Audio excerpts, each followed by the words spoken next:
Hey guys, and welcome to Fright Night. Well, as promised, I'm going to review Fright Night 2 New Blood. So now, of course you already know this, I did review the remake of Fright Night in 3D, and if you haven't seen that review, check it out. And if you have, so you already know my opinion. It was a good remake, but overall did have its problems too. So there was flaws in it, but it was overall a pretty good remake, one of the better ones. And you also know that I do like the original Fright Night. And its sequel, Fright Night Part 2. And I'm going to admit, before I watched this movie, I did see there was, online critics who didn't really like this movie, or some of them thought it was just okay, like just right in the middle. And so, I was going to, go into this movie open-minded, like maybe I will hate it, maybe I will like it. I mean, I would see this anyway because I just really love the Fright Night movies, and I've said in my previous reviews that Fright Night is one of my favorite vampire movies. And also, one thing that's a downfall is the fact that this, even though it's called Fright Night 2, it's really not a sequel to the remake of Fright Night. It's a standalone sequel, and itself is also a remake, so it's like a sequel, remake, kind of yeah, you could probably say a requel or something like that. So you could probably say that, just put a remake and sequel in the same word. And so I went into this open-minded, and surprisingly I actually liked this movie for what it was. I mean, it wasn't perfect, so it's not the best Fright Night movie. It's not better than the remake, and it's not better than the original or its sequel. Excuse me. Okay, so without further ado, I'll get started on this. My review on Fright Night 2 New Blood.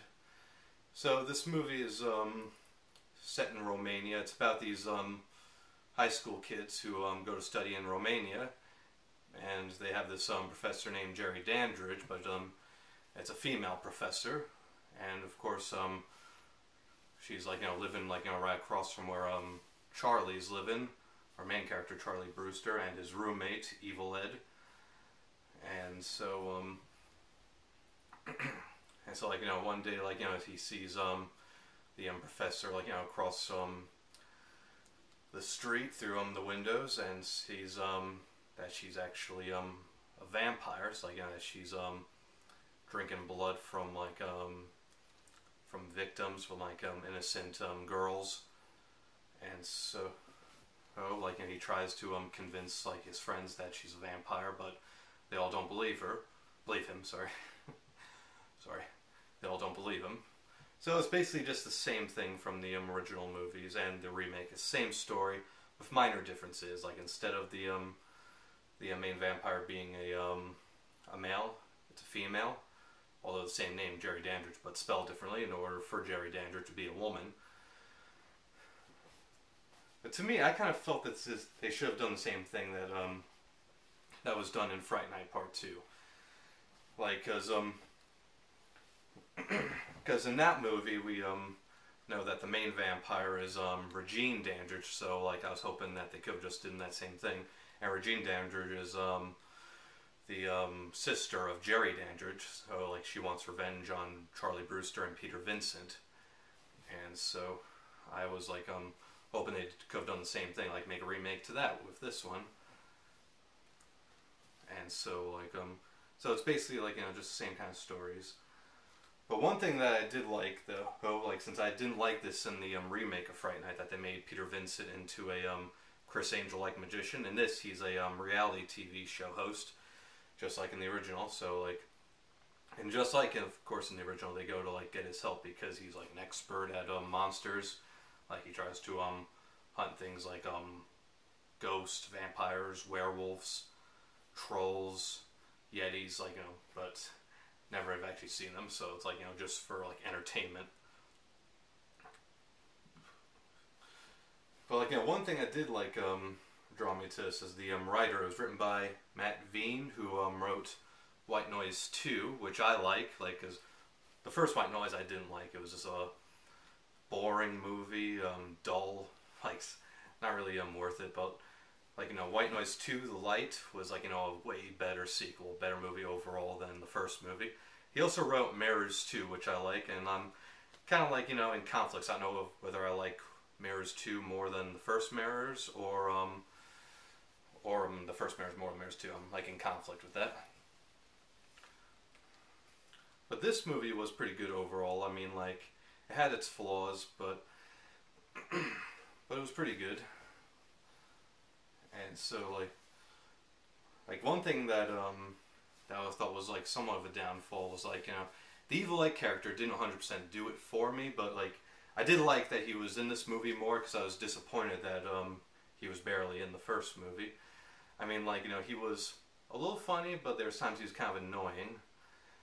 And he doesn't even say, "You're so cool, Brewster." But there was times where I kind of felt like he was about to say it, like maybe he looks like he's going to say it, say it. But no, didn't say it.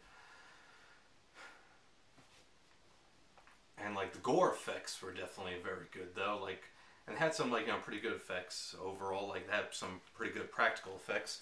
Because like I said, in this one, I wasn't really a fan of what they did with the vampires because they used like CGI for their fangs and for like their cheekbones, their eyebrows. So they CGI'd their faces. But in this one, they didn't use CGI for their faces. They actually had like, prosthetics. They used actual prosthetics for their fangs. So it's like, done the old-fashioned way there. And another thing that's different, which didn't really bother me so much because it was something different. Like, since we all know that Charlie's dating this girl named Amy in the original and the remake. This one, they're not dating. They're ex-boyfriend and girlfriend. So, and like, one thing I did like as well is that in this one we have an origin story on Jerry Dandridge. Like, it's explained like how she became a vampire and like what she's and like, that she's trying to like become like not human, but she's trying to like, walk right into the sunlight. It's like she'll still be a vampire, but she'll have like, more power, like, so like she needs like, the blood of a new moon virgin, and which so happens turns out to be a Amy. So like, she kidnaps Amy, and so like, Charlie has to go and save Amy. And the climax is like got pretty intense, but like but the end of it was somewhat anticlimactic, but not like, too badly. And there was also these like strobe light effects, which kind of gave me a little bit of a headache. Even when I think of it, oh my god, it gave me a little bit of a headache. And like, this was overall like, pretty good, decent movie. It's not better than this one. And it's definitely not better than this one or this one.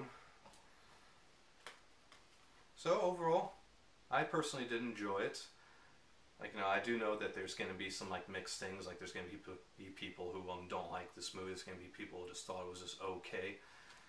And maybe there'll be some people who actually do like it, because I did see it on this one review on Dread Central. This guy kind of did like it. So, if you're a Fright Night fan, I would definitely recommend it.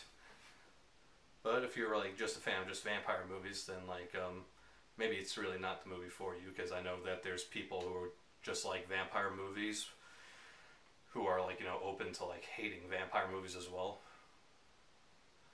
And I think that's really all I gotta say. Alright guys, see ya.